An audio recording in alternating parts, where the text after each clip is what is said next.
The U.S. military has long sought a next-gen lightweight attack reconnaissance helicopter.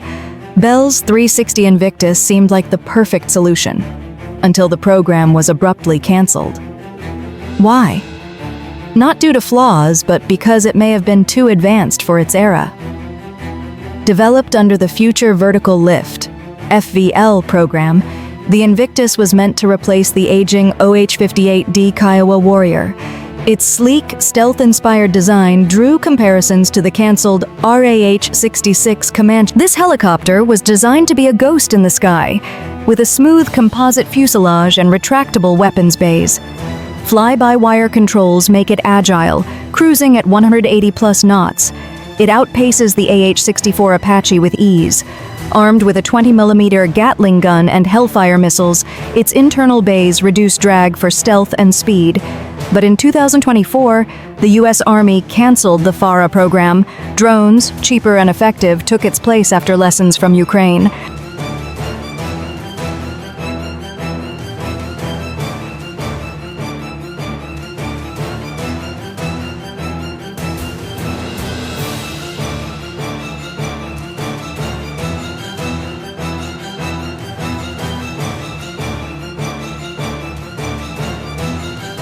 Despite the setback, the Invictus's tech could revive it for urban combat or high-threat environments. Its adjustable rotor system avoids high-speed stall issues. Plus, its modular weapons make it versatile. Imagine the possibilities in urban warfare. The Invictus is not just a helicopter, it's a game-changer. Are you ready to see it in action?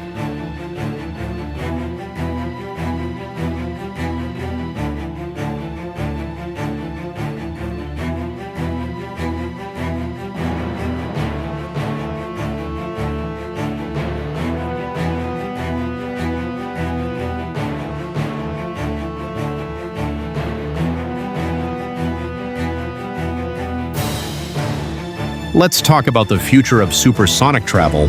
Tickets might still be premium, but Boom promises $100 fares. Routes are designed to avoid land, minimizing sonic booms.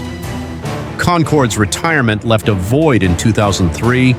Boom's Overture could fill it, balancing speed, cost, and environment. What do you think? Will Invictus or Overture redefine their fields?